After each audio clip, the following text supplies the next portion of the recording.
My name's Gemma Reeves. I'm the service manager with the statutory centre team at Somerset Council. I'm responsible for managing the team, which undertakes all of the statutory processes for children and young people, either going through that education, health and care needs assessment process, or for the children and young people who have an education, health and care plan. So it's really nice to be with you all today. When I met with Rachel and we were thinking about what session could we think about, and the idea of myth busting came up, I thought, oh, that sounds really exciting. So we're going to work through some of the things that sort of fairly commonly come up, and hopefully that will help you and everybody who's listening to sort of get a bit clearer on some of these processes. They are quite complicated sometimes. It's a lot of legislation, a lot of guidance. So I think it's really exciting that we can spend some time today just trying to work through some of these myths or some of these concerns that arise. So one of the questions comes up quite often is, will my child's education, health and care plan be updated each year after the annual review meeting has taken place?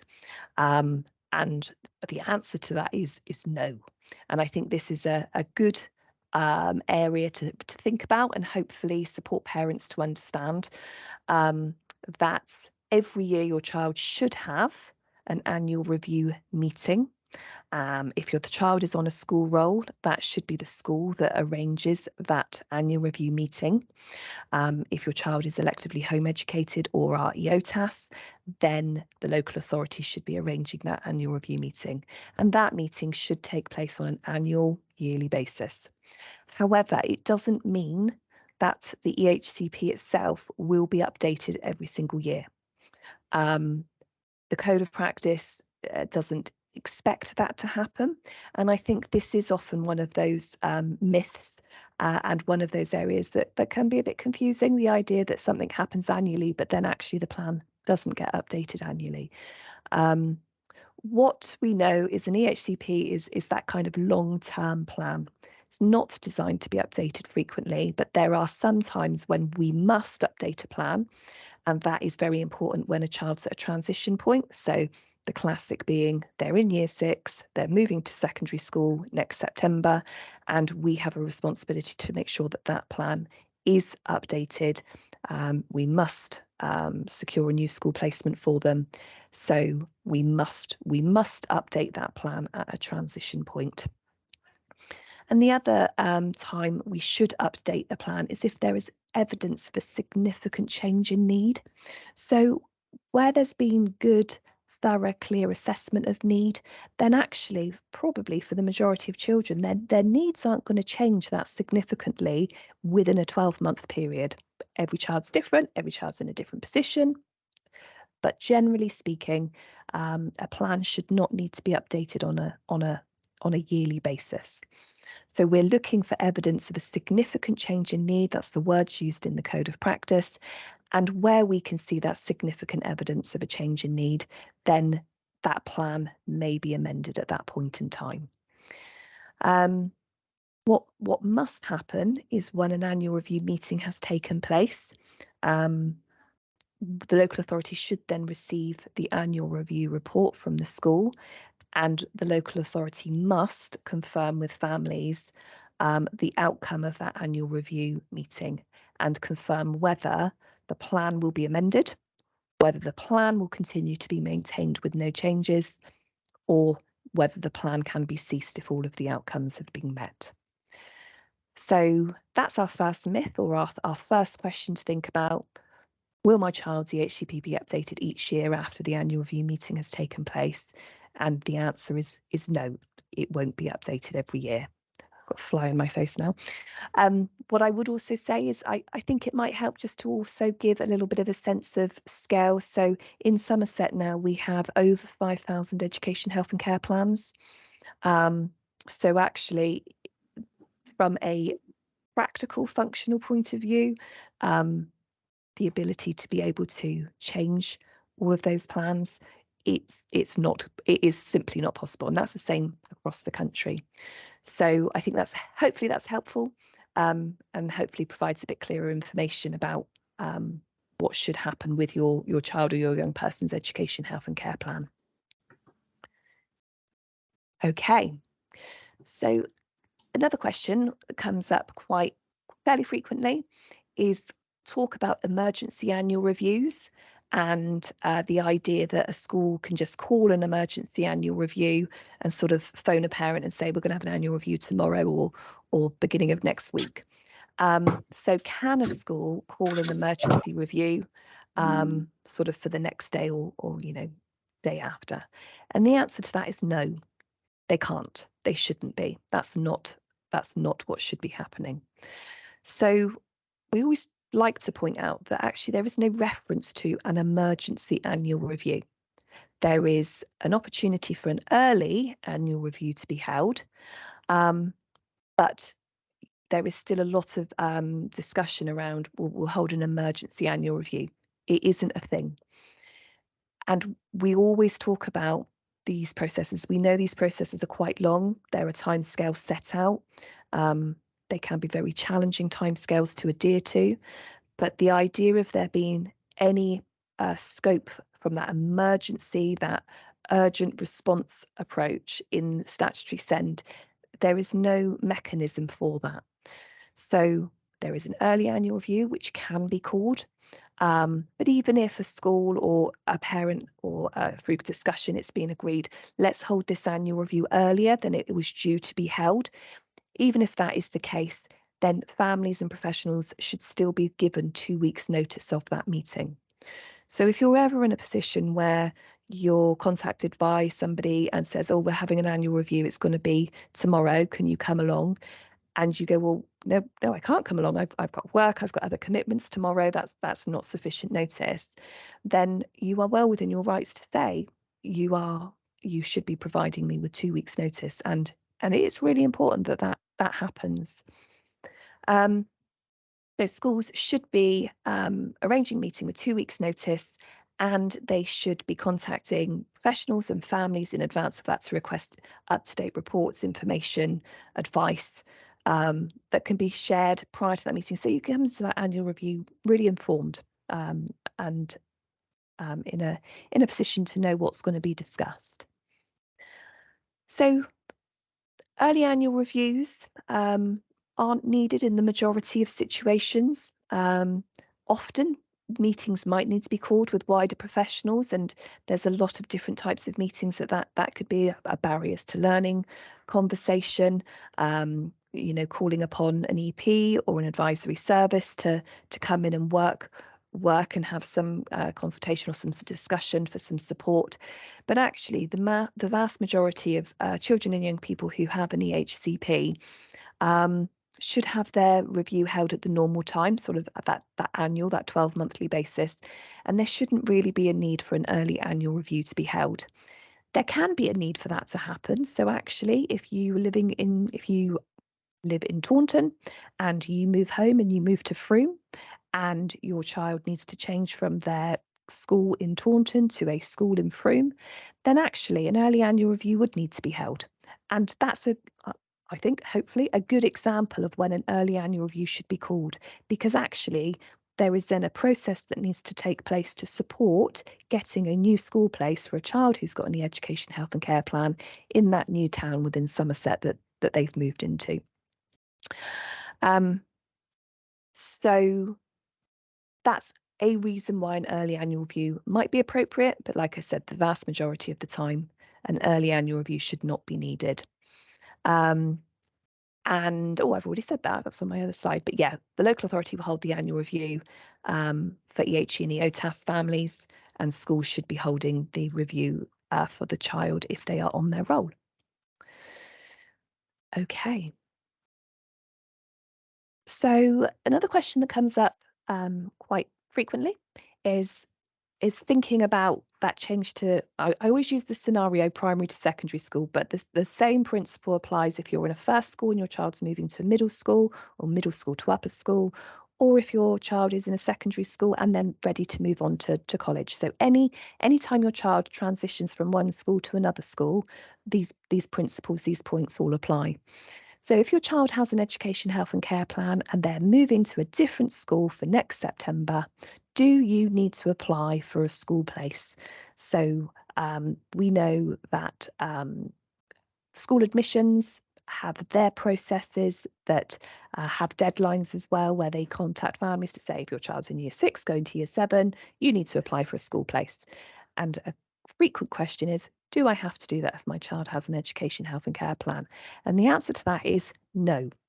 If your child has an EHCP, you do not need to apply for a place through school admission processes.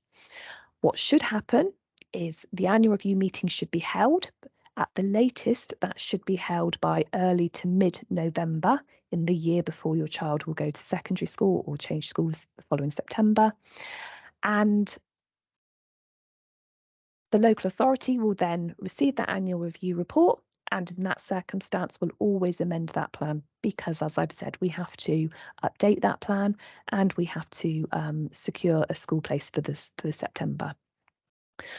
So the same statutory timescales apply for that from when that annual review meeting takes place, but for children who are in a phase transition year group, that should be completed, that must be completed by a certain date depending on the age range. So for all statutory school age children, so if you're in a preschool going into reception, all the way up to being in a middle school and going into year 9 at an upper school, the local authority should be confirming what school your child should go to for September by the 15th of February. That is the statutory deadline that we should be confirming school places for statutory school age children changing to a different school. If the child, or I should say young person by this stage, is in year 11 or above, so if they're in year 11 or perhaps year 12, 13, and they're at college, then the deadline for us to confirm the college placement is the 31st of March. So if your child has an education, health and care plan, you do not need to apply for a school place through the normal school admission processes, and we will be working with you to go through that process of making sure we've got an up-to-date plan for your child and confirm a school place for them. One thing I do want to flag, because this is really, really important, is if your child is going through an assessment, so they are currently undergoing the education, health and care needs assessment, and they do not have their education, health and care plan, then we would absolutely strongly encourage all families through an EHC assessment process to still apply for a school place through the school admission processes. There are deadlines for the school admission processes, and we know the statutory assessment process is a 20-week process. There is always the chance that through that assessment process, we either say no to assess or we say no to issue a plan. And if those decisions are made, and then depending upon what time of the year you are in, will then determine whether a school place should be followed up through the school admissions team. So we always say, until you have that final education, health and care plan confirming what school your child will go to, then you should make a request for a school place for the next key stage phase through school admissions. We work really closely with school admissions, so they'll be working to their deadlines. We're working through our deadlines. We talk to each other, and we are able to review where children are through the assessment process. So if a parent puts in a request for a school through school admissions, and then before that decision is made by them, we have said, yes, we're going to issue this child a plan, we liaise with them and we will explain to them, we will pick up this school placement now. But it is the safest way to make sure you've applied for a school place is to still do that if your child is going through the assessment process. So hopefully that helps to explain those actions needed depending on whether your child does or doesn't yet have an education, health and care plan. Okay. So getting an education, health and care plan will mean my child will move to my preferred school. This is not quite as simple as saying a yes or no answer, and I think it's hopefully this is helpful to talk through a little bit. So my answer to this question is not necessarily. So through the legislation, there is absolute commitment, and in the team we are absolutely committed to making sure we understand the views and wishes of families, children and young people. And that's really important, that as we go through assessment processes or as we go through review processes where children are changing school, we hear what you would like for your child, what school you would like your child to go to. Just like decisions about school placements through school admissions, if you apply for a school place through school admissions, you can say which is your first preference, which is your second, which is your third. And processes then take place to make a decision about which school that child will be allocated. It's a little bit different with education, health and care plans. And like I said, understanding views and wishes is absolutely paramount. But there is lots to consider. So where a parent says, I want my child to go to, and they name a particular school, we have to consider whether the school that's being requested is suitable for the child's age, ability, aptitude, special educational needs. So we have to consider that.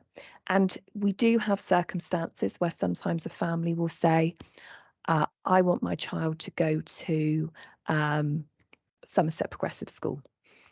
And Somerset Progressive School don't take children from under the age of 8, for instance, and their child is 6 years old. So we have to consider that request.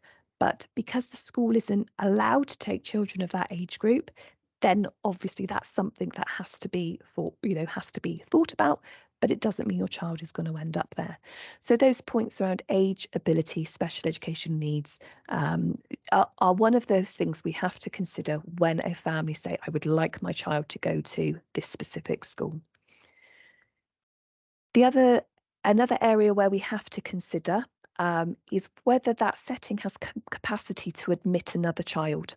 So it's one of the things we have to think about. It's laid out in the legislation.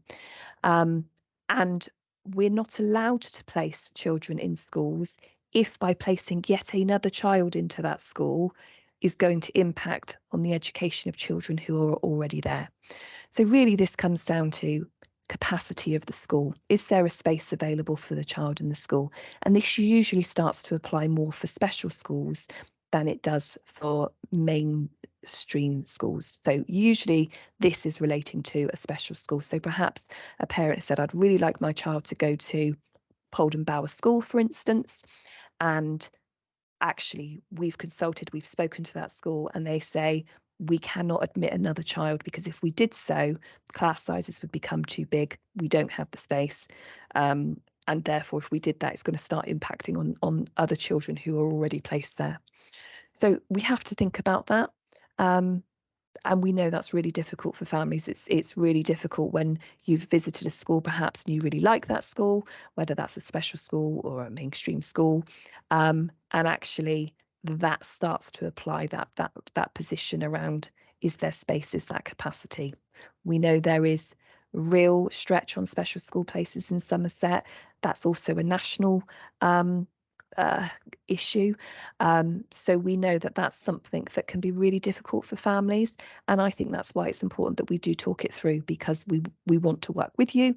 We want to be open and honest. And we think that's really important that you're aware that we can't always name your preferred school if there is not space there to do so. The other area another area which we have to consider is about whether agreeing that placement is an efficient use of resources or not. So I know this is often a tricky area where it feels that it comes down to funds, it comes down to money. It is something that does have to be considered. So this then starts to apply more specifically if a parent has said, I want my child to attend an independent non-maintained school, for instance, and actually we've explored placements and we feel that there is another school that could support that child, and we have to consider resources. It is a responsibility of the local authority, it's public funds. But again, I appreciate that can feel really, really challenging for families, when particularly if you visited a school and you feel it would be a really, really good fit for your child. So I think it's quite important that we talk about that quite openly. And I would be hoping that colleagues in my team when they're talking with families, where we're having conversations about placements, that we're open and honest about those three things that we have to factor and we have to think about. And we know that can be really difficult. Like I said, especially if you visited somewhere and your child's really liked it, or you've really liked it and have felt supported. So we're very, very mindful of that. We are committed to supporting children in their local area wherever possible. And we know that's going to look different depending on individual children's needs. But we're working really hard to make sure that there is different provisions available in different settings, and there's quite a lot of wider work taking place with our schools. So there's new special schools being built, and there are some schools that are taking on or having enhanced learning provisions developed, which allows children to get different curriculum, different provision, while still being on roll at their local mainstream school. So there is a lot taking place around that area, and as I said, we are really keen to support families to stay in their local community where we can. And as I said, we absolutely should be working within your views and wishes. We must listen to you, but as I said, we can't necessarily always agree your preferred school. And hopefully that gives a bit of a rationale as to why that is the case. And hopefully that helps to explain that point a little bit. Okay, so this is another question that comes up fairly frequently. Who can make a request for assessment, or can a parent request a education, health and care needs assessment for their child? And my simple answer to this is yes, you can.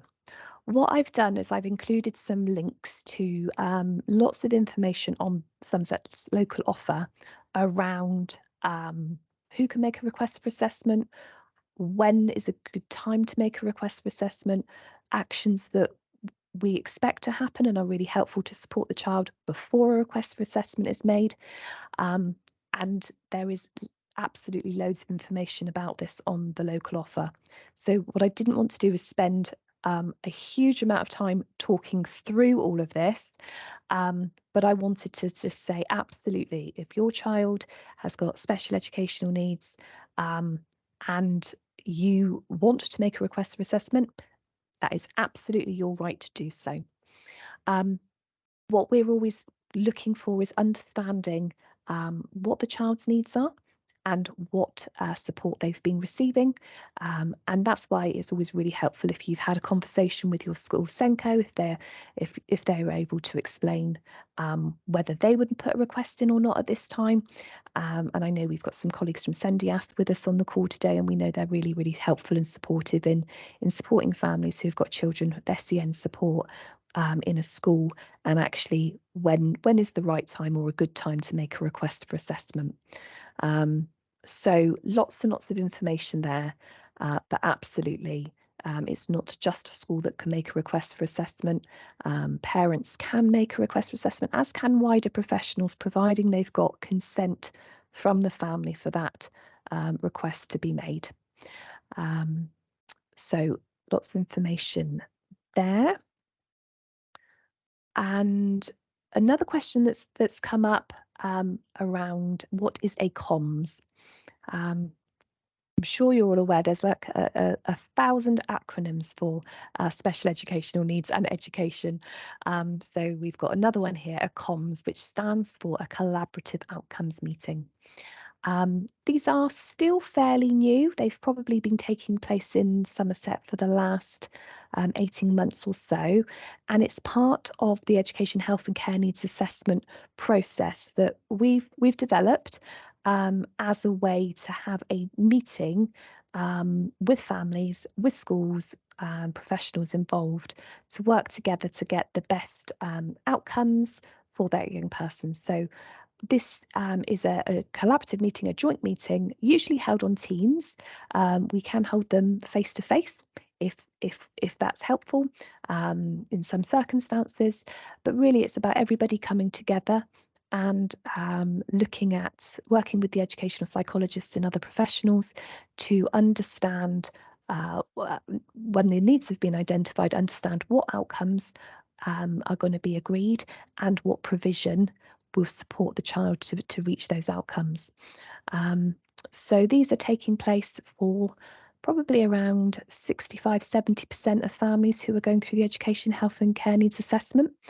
And we are working to increase that so all families have this meeting opportunity. I've put the link on again to some information on the local offer, because this was something that was talked about at the local offer live week last year in 2022. And there is a link to a YouTube video, I think it's YouTube, where we've got an educational psychologist and a member from the statutory SEND team who are talking about those collaborative outcomes meetings, what they are, what they look like. So actually there's some quite good resources available to help explain that. And actually, I was working with Rachel earlier this week, and we're thinking about setting up a listening event so we can gather some feedback from families about where they've had a collaborative outcomes meeting, to sort of hear people's reflections and thoughts about that. So we're constantly looking at what's going well, what can we do that's better, how can we review our processes and think about developing them to support families. So I think those were all of the myths or questions that Rachel and I had sort of pulled together from various conversations that we've had with families recently. Hopefully that's been helpful.